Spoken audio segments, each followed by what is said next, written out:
Trigger warning. This show includes depictions of the use of a straitjacket. This is just for cinematic effect. I was never in a physical straitjacket while detained. The mental straitjacket of the services restricts all it touches. It also contains film of smoking and drinking. While these activities are negative, they are relevant to the story. There is also some mild nudity in the form of artistic modelling pictures. The show will touch on many subjects that possibly deserve a trigger warning. If you feel the need to leave, feel free to take it out on me in the reviews, but please leave quietly so as not to disturb it for the rest. I hope, however, that you enjoy the show. It is not light, but I believe it will be enlightening. Schrodinger devised an experiment in which a cat may be considered simultaneously both alive and dead, while it is unobserved in a closed box, as a result of its fate being linked to a random subatomic event that may or may not occur. Similarly, being under the mental health services feels like you are expected to be both well and ill at the same time. One cannot be both. So which is it? Am I ill or am I well? Let's open the lid. Mental health interventions work for a lot of people. There are countless stories on the theme of I was a mess and then I got help. Most of these, though, are not from people who have experienced acute inpatient mental health care. For me, I was fine and then I got help thrust upon me and my life unraveled. This talk and experiences are my own, though I know I am not the only one who feels them.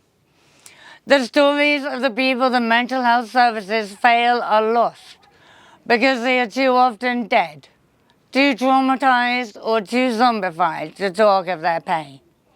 When neurodiversity is front and center, mental illness is still shrouded in taboo. Of course I knew I was insane. It ever was the way. But never did I mean to find so much anger, nor such pain. But love hurts, planes, flies, lullabies. Your love destroyed my soul. And now I need my medicine because in a world of untold lies, truth hurts, judgment dies. Deranged and random messed up thoughts. 3 a.m. waffling, trying. Oh, the loss. For being under the mental health services and being sectioned has for me been to experience loss. A loss of career opportunities, a loss of social ease, a loss of freedom, and at times I have feared a loss of my sanity. My memory indeed may never be the same again. A loss that thankfully in the last 3 years is being repaid by experiences like this, where I can use my voice to feed back, in the hope that in the future no one in need of help will have to experience what I experienced. Even entering the system with educated adult eyes at the age of 35, I was personally so horrified by what I saw that I wanted to go to the press and expose the trauma I experienced, which would go on to destabilize me for 7 years. While I would not wish those last 7 years on anyone, in many ways I am pleased that if they had to happen to someone, they happened to me. I'd lived a very sheltered life up until I was first sectioned, which is the term for being forcibly taken to a mental ward. My experiences since have given me access to segments of society that I never knew existed, and an understanding of trauma and addiction that I never wanted, but it has increased my knowledge and human understanding beyond measure. What bothers me about my experiences with the mental health services is that they have made my stability worse.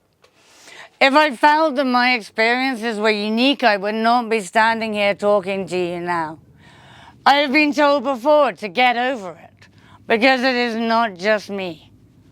It is precisely because it is not just me that it is important to speak out.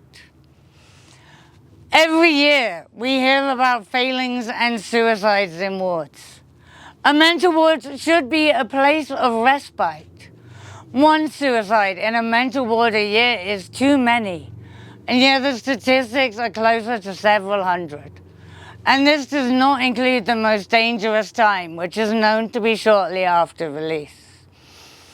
I am an eternal optimist who loves life, but at times I have come too close to joining those statistics. Life under surfaces can feel like a life sentence, like you are never going to be allowed to recover and live a normal life. And death can seem preferable to lifelong dependence on a system you come to need but never trust.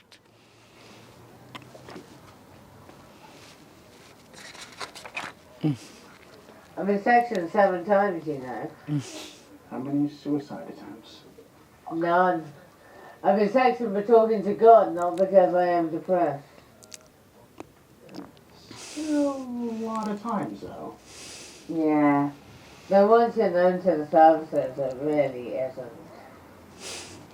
I have been sectioned 7 times, and it has changed me in nearly all aspects of my life. I will be generous and say that for many people, they come into the services at a time when their life is already unraveled, and being changed to a new person could maybe bring relief. But I liked old me, and realizing that I could never be that person again took a lot to get my head around. In many ways, I was an exception within the mental health services when I was first sectioned. I had no drug or alcohol problem. I wasn't homeless, and other than one night in the cells for drunk and disorderly, I had never had any trouble with the police. However, over the years, I have become as unraveled as anyone in the services. So when I speak for myself, I also speak for them. Whilst there are no end of people ready to talk about their autism and ADHD, bipolar and schizophrenia are still considered fearful. I myself have autism and ADHD, and I believe these affect me more than the bipolar diagnosis that I am also labelled with. I never thought a bipolar diagnosis. It was thrust upon me, and for years I hated it. I didn't recognise myself in the descriptions. I still don't from my youth, but I do now. Now I have all the symptoms of bipolar. I have days when I start writing suicide notes and others where I think I am the literal voice of God. And these can be just hours apart. Behaviour that has got more, not less, extreme over the years, whilst under the watchful eyes of the services. Poppy is a stage name. My real name is Robin. I started using the name Poppy when I took up modelling as a hobby back in circa 2013. A hobby I started to get over a crippling fear of having my photo taken, which was starting to affect my social life, or I would duck out of any social situation the moment someone got a camera out. A hobby I would grow to love, and which I thought could maybe become a sideline profession. And before I was sectioned, and I have hardly touched since. The writing, which is my main pastime these days, started as a self-therapy, to get the thoughts out of my head and onto paper, a healthy release of my emotions. What has been most striking from my time in the wards is that most people there have struck me as unfortunate and not dangerous. I fear there are many people in the wards who are simply neurodivergent and are as scared and confused as I was, knowing that they have never hurt anything, and yet something about their character scares people so much that the world feels they need to be detained. It's not fair when you blame me for the hurt in your life. It's not fair when you blame me for your troubles and strife. It's not right when you tell me I must be polite, then start screaming in my face and disregard my fright. It's not right that I'm in here. I always worked so hard. It's not right that I'm here while you hold all the cards. For it's you who have hurt me. Some mistakes are okay, but promise me now you won't take my liberty away. I love you, I hate you, there's so much to say. But in here I must die. Take my liberty away. I had always known that my brain was somewhat different to those around me. The friendships and petty squabbles of childhood perplexed me. And while at primary school I was perfectly averagely popular, as I transitioned to secondary, I became more an outsider.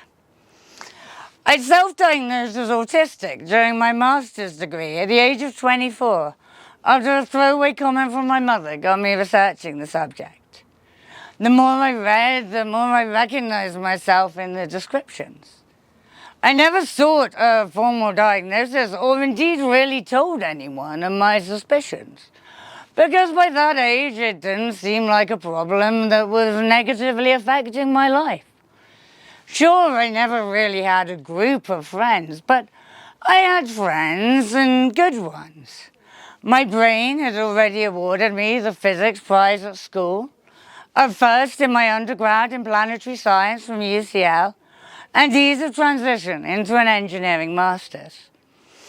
Back then and to this day, I could not fathom how an intense interest in subjects and difficulty lying could be considered negative traits, and not attributes that society should be aspiring to. Small talk has never advanced society. Abject focus and moral fortitude is what pushes us forward. I had been moderately depressed since I was 12 years old. I distinctly remember the day that the childhood joy drained from me and was replaced by melancholy and a virtual bully on my shoulder. When I was 17, my friends and I were discussing what we wanted to be when we were older. Most were talking about being lawyers or bankers or doctors. It was that sort of school. My response was that I simply wanted to be happy. As the years progressed, I pushed myself into social situations. My comfort around others increased and my self-loathing lessened. I got married, played pool and travelled extensively. My career progressed, not as rapidly as some, but adequately. And after my separation from my husband, I finally managed to throw off the binds of my insecurities. Leaving my husband whilst on the border of suicide was a huge decision. Taken 2 days after I had cut myself for the first time in 3 years. It was a decision I made entirely for myself. Maybe the first time in my adult life I had ever made a major decision without clearing it with others first. I felt a newfound confidence, a belief in my place in society, and I felt like I had the world at my feet. I had always felt I had the capacity in me to end up dead under a bridge with a needle in my arm. It was why I avoided drugs for so long. Now I found that that very same mind had the potential to give me any life I dreamt of. All I had to do was stop masking the autism of my intellect, embrace it, and apply it. Big mistake. Big, huge mistake. I didn't want to weave a web. I didn't want to save the world. I didn't want to scream and shout or turn my body inside out. I wanted just the quiet life, to have a job and be a wife, to maybe have a kid or two, spend my life alone with you. But life is strange and sticks and stones. Despite them, words will break your bones. But words can change your life around and put your feet back on the ground. And words, with nothing left to lose. You have a life. You live. You choose. And now I choose my soul to bear. At least I'll try. At least I care. My first sectioning was a farce. Something that should never have happened. If you want to know exactly what happened, I direct you to my previous show, Sectioned, which is on YouTube by Radcliffe. In essence, it was a simple row with my parents, with whom I'd always had a close but difficult relationship. It was stupid. Maybe the type of thing you would laugh about, but the 3 nights I spent in the ward changed me. And when I came out, my job, which I loved, which I had a time-limited proposal for, wouldn't let me come back, insisting that I was ill and needed rest. When you, or at least I, am processing pain, being alone with my thoughts can be the worst. A focus, any focus, something to take your mind off it. Something that allows me to build new memories, to forget the trauma is needed. The focus of the services, however, is always to stop. I have had vast quantities of time off work the last few years. Somehow I have managed to remain employed, though it has not been easy nor certain for the future. I have met people who have held jobs from all walks of life before their involvement in the services, and not one person, other than myself, who is still working. My first sectioning was a farce. If they had said sorry and had a word with the office to make them let me go back, it would have been nothing more than a bizarre story to tell over pub drinks. As it is a bizarre story worthy of telling the world, and I will try to use it to illustrate the tweaks I think can make the system a whole lot better.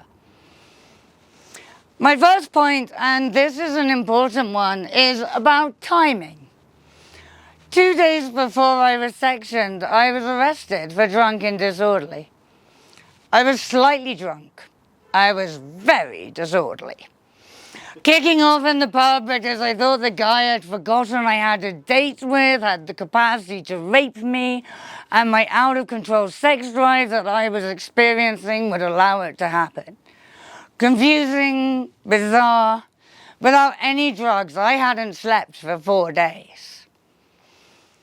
If the mental health services had been called on me that day, it would have made sense. I may even have been pleased to see them. I certainly wanted to talk to someone. It had been a really weird few days, an insight into how dangerous the world can be for mentally unstable women, and I was freaked. But they didn't call them on me that day, and I processed my fear by screaming my lungs out to the invisible police behind the cell walls. It worked. I released everything and felt a calmness inside me. As I left, the second lieutenant said to me, "Don't worry. A lot of people who go on to do amazing things have records for drunk and disorderly." I felt seen and supported. Time to stop drinking, buckle down, and do those amazing things. I was sectioned 2 days later. Actions that led me to the police cell. The doctors who assessed me after a 20-hour wait in A&E were focused on what happened then, even though it was past and I had already paid for it. They spent more time talking to my worried parents than to me. Yes, the row with my parents had been spectacular, but they were the ones in the wrong. I cannot blame them for being worried. They are kind and caring, cautious people. But I can't help but think how different all our lives would be if on that fateful day the doctors had told them that I was fine and to calm down. I trusted you. You brought me up, but troubles dogged your life. So I would never bother you with my own grief and strife. I hid my fire and passions, putting your needs first. But life and pain and suffering made my heart about to burst. And then one day, I needed you to help rebuild my life. But rather than encourage me, you raised the chopping knife. I'd always been a good girl. You loved that I was kind. But seeing my ambition drove you out your fucking mind. I didn't mean to scare you.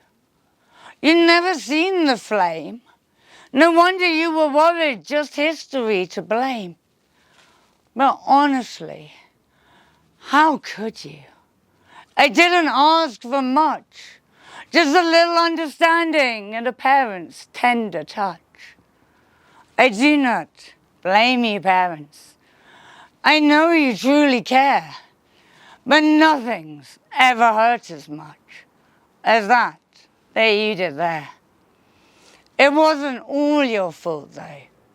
You never could have known the sexism of mental health that chills me to the bone. It is a constant within the acute services that the voices of those around you are given more credence than your own. I told the doctors at the assessment that I was still a bit unstable. I was experiencing what felt like true confidence for the first time in my life, and it was taking a little getting used to. I told them I was handling it with books and cigarettes, and that I would come to any meeting they cared to arrange, but that it was a very important week for me. And I had a proposal to save my company thousands, hundreds of thousands of pounds. My word meant nothing. My work proposal on my section notes, the projection isn't on, was classed as an idea of grandeur. And, sorry about this, idea of grandeur. My parents concerned that they couldn't control me at home was one of the major factors securing my detention. I was 35 years old and had been living independently since I was 18. Why were they trying to control me at home? Maybe my career plans were a bit grandiose, but to this day I cannot see how believing I could build a database was in any way a danger to anyone. Mania itself is not bad. Mania is incredibly productive if controlled and channeled. Indeed, many people report being the happiest they've ever been in their pre-manic state. I would like to state that it is not the level of mental elation that is the problem, but what you intend to do with it. Being able to dream is part of what makes us human, and every major invention started life as somebody's crazy idea. I did not go to the hospital willingly. I ran to my parents' car and begged them to take me away with them. They did not. I was physically manhandled into the ambulance by 3 burly staff members, all the while screaming and begging, while a doctor looked on with tears in her eyes. She just stood there crying, while I was begging and dying. She just stood there crying while my inner soul was torn. She just stood there crying while I was begging and dying. She just stood there crying, a voyeur of pain. The transfer to the ward was relatively painless. The 2 ambulance staff with me were lovely and calmed me while I panicked and tried to reach out for help. I posted on Facebook something along the lines of, "My parents are getting me sectioned, help." And all I got in return was a whole load of comments saying hugs. All except for one friend who did try and talk to the ward. The ambulance allowed me to stop on the way to buy snacks, and they allowed me to stand outside the ward and have a cigarette to calm my nerves before going in, something that was appreciated and denied to most people. One day in the ward I saw a new woman come in. She was hysterical and physically hurting herself by throwing herself against the metal railings, all the while screaming, "Please, I don't want to hurt myself. I don't want any more bruises. All I want is a cigarette so I can sit in the garden and calm down. Is that too much to ask?" There was a courtyard, 2 meters from where she was standing, and yet no permission to have that one cigarette, a legal human right. Prisoners in open prisons are allowed to smoke in courtyards, yet mental health patients are not. Smoking is bad. We all know that smoking is bad, but most people in mental wards smoke. And for a smoker, a cigarette can ease the agitation growing inside you. Over all my stays, the vast majority of times that the wards have kicked off, and the wards kick off all the time, it is over someone's desire for nicotine.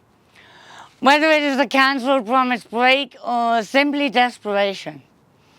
I have seen a woman pinned down and sedated for nothing more than refusing to give up a lighter. And yet the time a woman ripped a chunk of hair out of my head, she faced no penalty.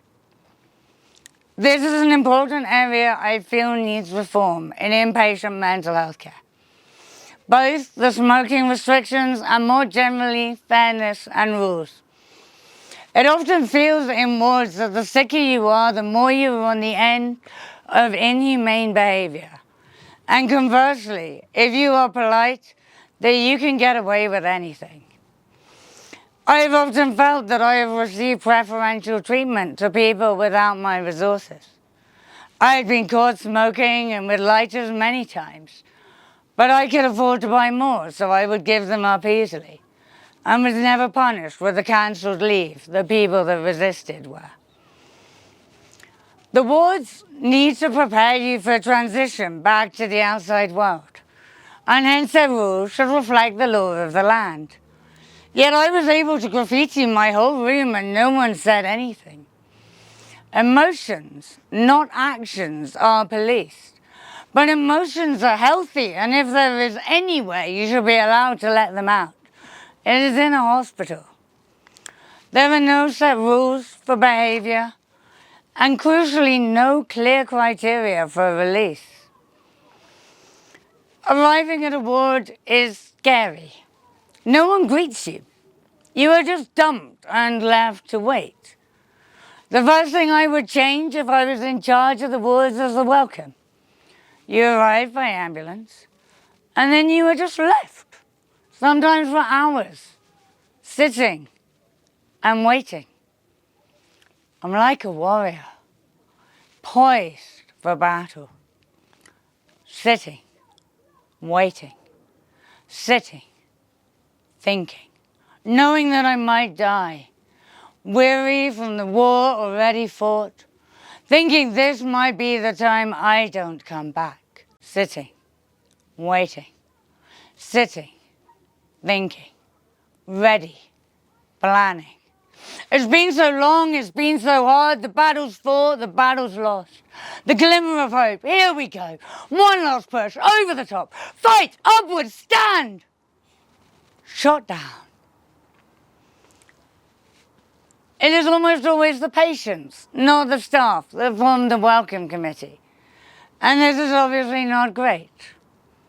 The first person who met me was a very distressed lady who told me how she was shouting at a canal boat owner who was leaking oil into the canal when she was picked up and taken from her home with no ability to get a message to her partner or her dog, both of which she feared she had now lost. She told me that the last person who escaped the ward was now dead, and that the only way to get out is to admit you are ill and take the medication. Something that I scoffed at the time, but appears to more often than not be true. They did not give me any meds that first time. The ambulance staff apparently put in a good word for me. But they did in my first ward round, which is the term for your meeting with a psychiatrist, tell me that they could forcibly medicate me, which in my mind I saw as a threat. They also could not, or would not, tell me why I was there. This lack of explanation is another of the major failings in acute mental health care. At the time I was first sectioned, I had never experienced psychosis. The first time my mind tripped was in the ward on that first day. I was scared, so very scared. I had taken to keeping a diary of what I saw, written hurriedly on paper towels and stuffed in the lining of my coat for fear of it being confiscated. On my second day in the ward, I put a post on Facebook trying to track down the woman's partner. It was seen, and apparently you are not allowed to post about patients. This was a rule that no one had told me existed. And for breaking it, I had my phone, my only link to normality, confiscated. Shortly afterwards, I went to my room and collapsed on my bed. I had a thought that I would never be happy again. Thoughts of suicide flashed across my mind. At that exact moment, my push-button shower turned itself on. Scared the living bejesus out of me.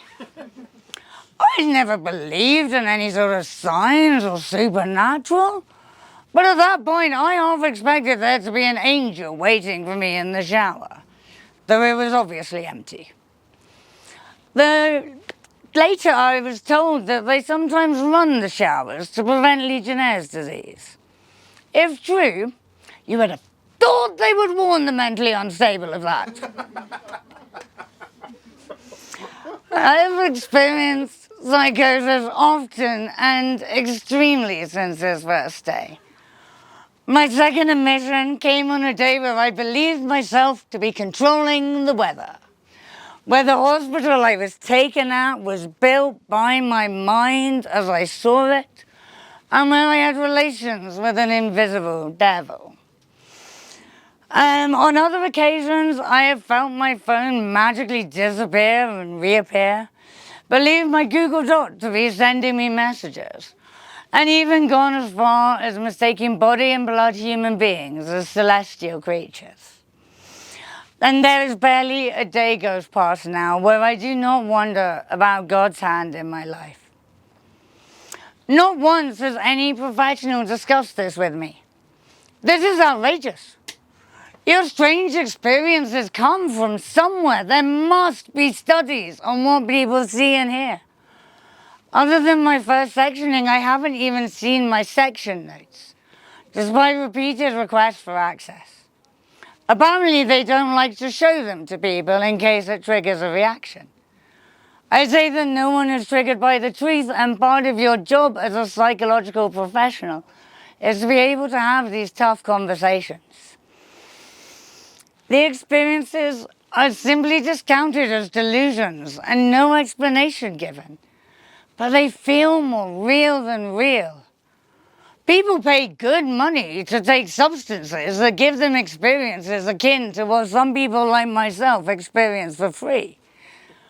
If they can be triggered by chemical substances, there must be a logical explanation for them.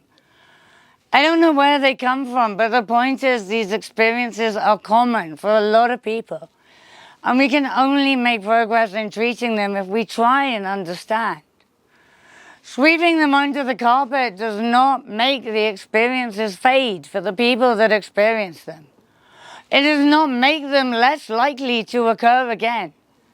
It just makes the person experiencing them more isolated. An old lady screams out, "I know what I did! traject up. I know what I did. I'm in the worst place in the world. She spots a nurse passing and instantly shuts down and stops.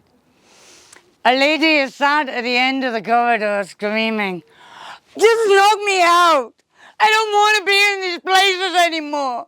I'm tired of being treated like a fucking guinea pig! I just want to go home! I don't care anymore." Inside the cover of a book is written, "I don't feel safe here. I was tortured at Kingfisher Court." And for myself, oh, why am I still here, Lord? I died so long ago. Why did you make me tread this world, Lord, trapped in death's sorrow? The endless onward grind, Lord, when I've already peaked, that time you took my soul and put me back upon my feet. I walk this world in silence, a pain I can't repress, wishing that death would take me. Let my fake smile rest.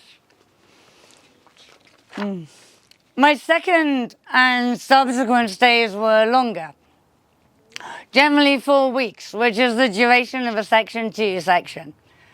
One time they upgraded me to a Section 3, which can be up to 6 months, although they let me out a week after the upgrade. For the longest stays, the most prevalent emotion is overwhelming, crushing, boredom. The amount of activities put on varies wildly between wards, with some running groups every day and others maybe a couple of times a week. The activities are good, they are something to do, but they are normally activities that children could do. The art especially allows people to open up and talk whilst focusing on something else. But it is known that mental health and creativity go hand in hand. So push people, encourage them to express, provide canvases and paints, not kids' painting kits and magazines for collages. The best ward I was in was actually the shabbiest. In most wards, people have individual ensuite rooms, but in this one there were up to 4 people sharing, just divided by a curtain. But it was the best. The craft lady came in every day.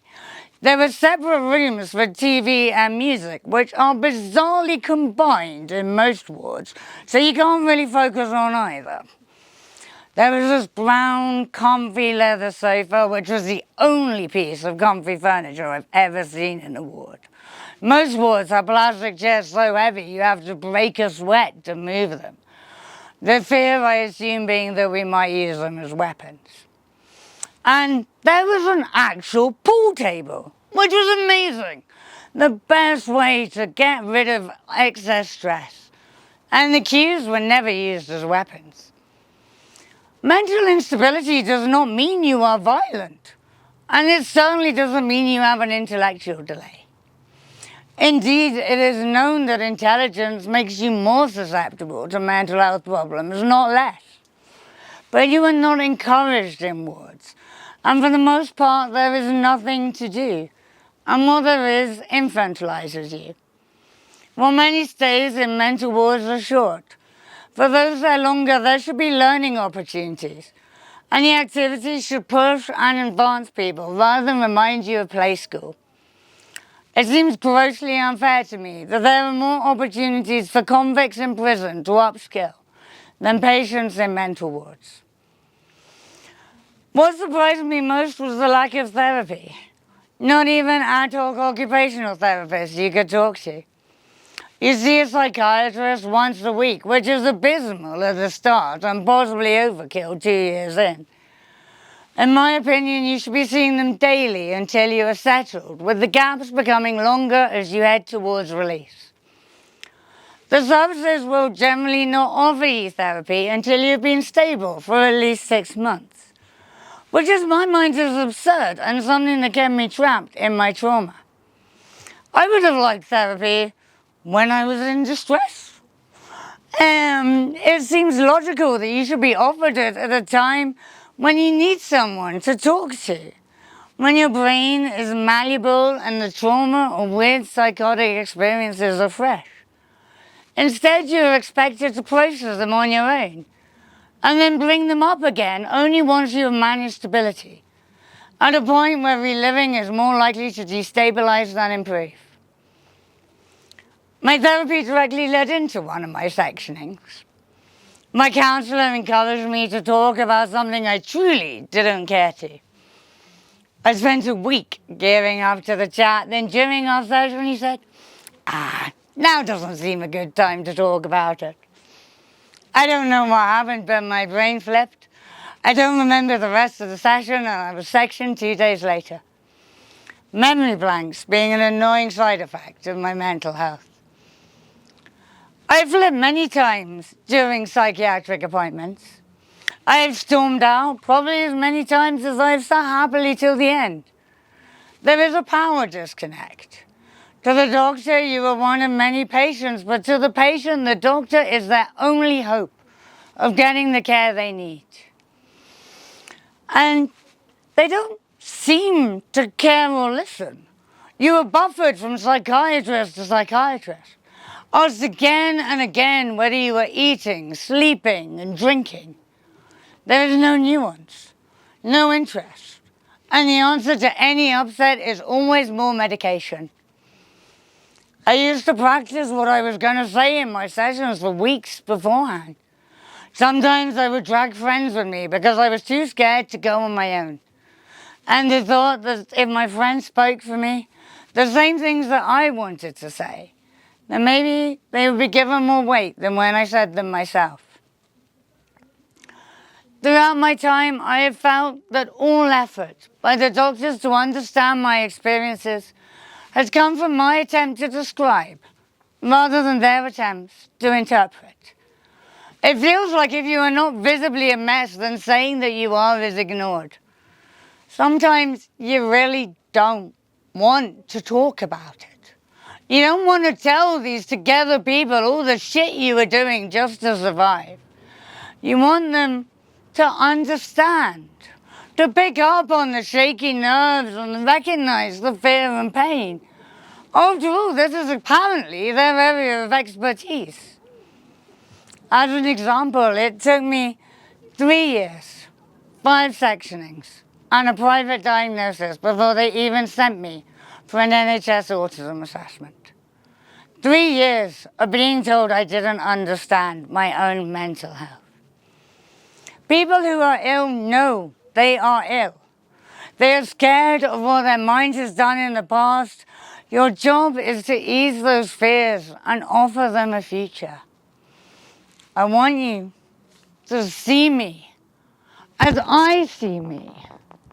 Repulsive, twisted, dark. I want you to see me as I see me. My dark, convulsing heart. I want you to see me as I see me. You have to see the worst. You have to see the pain that I'm struggling through again. I need you to see me as I see me. A useless, drunken mess who hides behind her illness, who calls the snapping stress. I want you to see me as I see me. See how low I had to go. I want you to see me as I see me, the manifestation of my woe. I need you to see me how I see me. Don't look at me that way. I need you to see me as I see me. Then we can build the day. Being sectioned and being labelled with a diagnosis you did not seek, and that is still considered taboo in society, can feel like a life sentence. There is no way to get a diagnosis overturned. They diagnose on symptoms, not chemistry. Even if those symptoms are gone for years, you are still that diagnosis. Where physical health focuses on rehabilitation and independence, it often feels like mental health aims for long-term dependence. For some people, especially those that have struggled since childhood, lifelong care could be wonderful. But for the majority, all they dream about is independent living and a normal life. A one-size-fits-all approach does not allow for the wonders of human diversity. Let's consider mental health like learning to ride a bike, and medication as stabilizers. You may never have been able to ride the bike, or you may once have been confident and had a great crash and be scared to get back on. You don't go straight to riding a two-wheel cycle. You start with stabilizers. As your confidence grows, you feel the need for the stabilizers less and less. You might be happy with the stabilizers, or you might start to feel they restrict you as you see others around you with the freedom of two wheels. Suppose you get confident enough to take the stabilizers off. You do not do this on your own though, not unless you are a complete idiot. You do it with a team of people around you. People to catch you should you start to wobble, to cheer you on and give you confidence. And if at first you don't succeed, you don't give up forever. You keep the stabilizers as long as you need and then try again. What you do not do is keep the person on stabilizers for months or years after they have been asking to come off. Then agree, tell them how dangerous it is, and leave them alone for 6 months until they come back covered in bruises. See, you never should have tried coming off the stabilizers. This is exactly what they do with meds. As you reduce your meds, they simultaneously reduce the amount of times you see a psychiatrist. First, it is down to once every 3 months, and then as you come off completely, it is once every 6 months and back to your GP. Changing medication is dangerous. The brain works to compensate for the effects of the medication. And you can be screaming at the services that you need support, and it does not come for weeks or months, by which time, and twice for me, it is too late. But to prove to you that you continue to need them, they leave you to navigate the heightened world on your own, till you fall and crash and they can put you back in a wheelchair. You learn to stop pushing, to accept the limitations of stabilizers. Well, most people do. The arrival of the mental health services should be a relief. Hospital should not be somewhere that you are scared to go to, but somewhere where you can relax, feel safe and gather your strength. It should feel like the cavalry has arrived. Care should be collaborative. After all, we are supposedly all on the same side. Both patient and staff should be aiming for full, productive, healthy lives. Of course, there are people whose mental health makes them a danger. But in all the wards I've been in, the majority of people have seemed gentle and keen to improve. Yet these same people, just like me, are finding themselves interned again and again. There is no recovery, just management. You have to be allowed to let it out, to scream, to shout, to cry. You have to be allowed to dance and think you want to die. You have to be allowed to process it away if you keep it in your heart, and will control you day to day. Yet they will not allow you to process how you will. You have to keep your mouth shut and take the little pill. The care is not a hospital, but more a prison ward, where you're held until your pain is overtaken just by board. For there is no support there. Don't tell me that there is, unless you're already well enough to not be in a TIS. And if you need the hospital for more than a few times, they'll punish you for being ill with mandatory medical binds.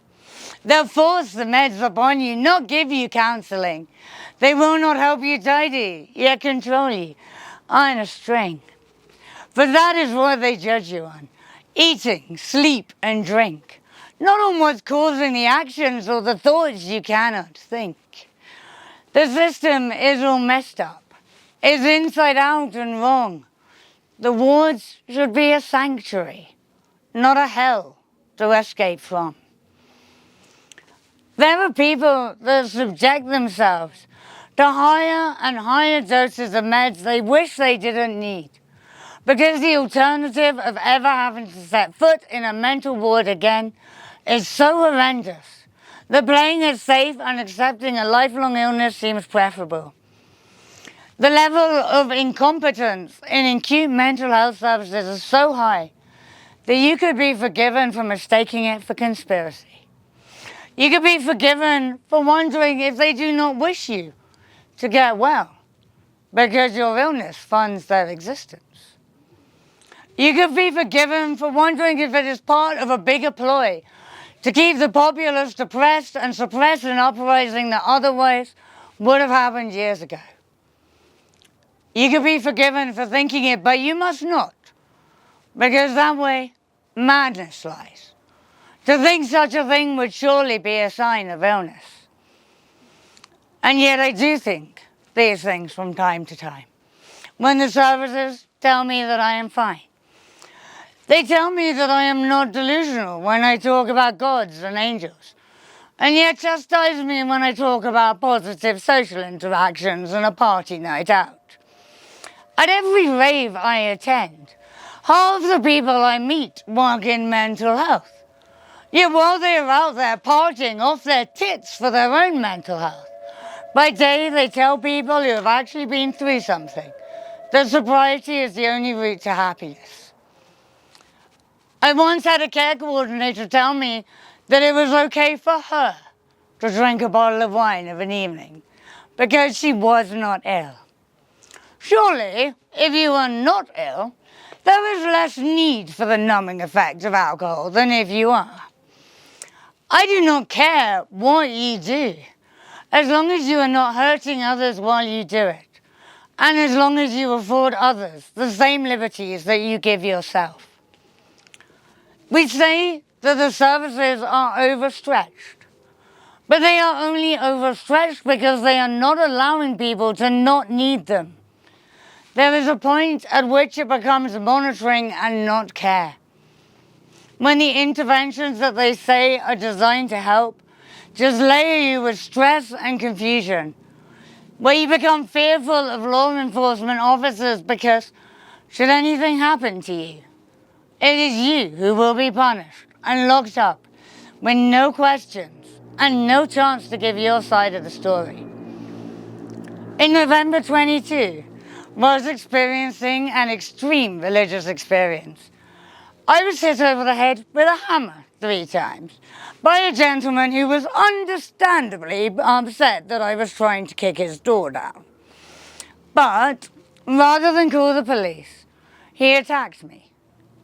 In the ambulance, they sectioned me, something which usually upset me because there was no need. I knew I needed to be in hospital. I had tried to get myself committed a few days earlier. I wanted to be in hospital. The police did not even question the perpetrator. His house was a few meters from where I was standing, yet they did not question him or get access to the bloody hammer that would have been evidence. And no one has ever properly discussed with me what happened that day, something that allowed my nefarious neighbours to gaslight me about it for a year. In the past, I have been escorted home by police from a hotel for I do not know what. I have been pinned to the ground by festival security. I have found myself in mental wards twice after people have made credible attempts on my life, and several times when nothing more than family upset has occurred. If I committed a crime while psychotic, charge me with a crime and give me a chance to explain myself. When you are diagnosed with a serious mental health illness, any emotion, any situation seems to be treated as a consequence of you poorly managing your illness, and not a reaction to how people are treating you. Surely, if someone has a condition and is classed as vulnerable, then crimes against them should be taken more seriously, not less. If you have a mental instability, you are likely to overreact to minor provocations, part and parcel of a diagnosed condition. The focuses of the services should be to gently soothe those fears, to listen to you rant, to provide company when you are scared without judgment. Instead, if you show any fear to the services, they respond with talk of wards and halfway houses. I know I should have been in a mental ward a few weeks ago. Something serious happened, and for a while I was not sure that I was safe on my own. But you see, the problem with going to a ward is that they may not let you back out. And it causes everything to reset, because your health is judged on the time since you were last in a ward. Your ability to drive is taken away from you. Your insurance goes up for every insurance form asked when you were last in hospital. It feels like needing help is repaid with punishment. So don't tell me that you're helping when your help is nothing thus. When your help is only punishment. No place to lay my trust. And don't tell me that you're helping when you can't do the simplest thing. If you will not get me my laptop, maybe some nice long string. And don't tell me that you're helping when you're watching your own back, while mine is all red raw and bleeding and my heart's set to crack. And don't tell me you don't see them, the hopeless, disenchanted mass, the ones that no more struggle just lie upon the grass. And don't tell me you can't see it, the constant pain behind their eyes, the sparkles with a gleam like raindrops when someone stops, says hi. So do not make me say, if you will not accept my words, just let me lick my wounds in peace and somehow make it through at least. And don't tell me that you're helping when your help is nothing thus. When your help is only punishment. No place to lay my trust. Am I batshit insane? Or maybe the one true voice of reason left? The world is dying. The mental health services are driving some people to suicide and drug addiction. They have me. And while they are doing their best to be supportive now, it should never have got to this state. It is far harder to recover from a dependency than never to have had one in the first place. I need the world to know that no, I am not okay, but I am on the right path. I am a gentle person who believes in friendship and the curative power of love and sex. I just want to sit quietly and write with my pain and my friends and process it whilst holding down a job. I want to write you books of stories beyond your wildest dreams. I want to unite the cis and trans communities. I want. But instead, I am made to talk and talk and talk. And it stresses my anxiety so badly that I can't think. In gods and angels, it makes me so that I am incapable of being out in public and equally worried when I am on my own. I was barely able to write this show and certainly not memorize the script. My experiences within my own head, though, have given me an encyclopedic knowledge of mental health. I knew I was mentally ill since I was 12 years old. I did everything in my power to mentally fix myself. At 35, I thought I had achieved that goal. I felt calm and content. The dark internal thoughts were gone. I was happy and at the peak of my career, and they sectioned me. I would not wish my life since that day on my worst enemy.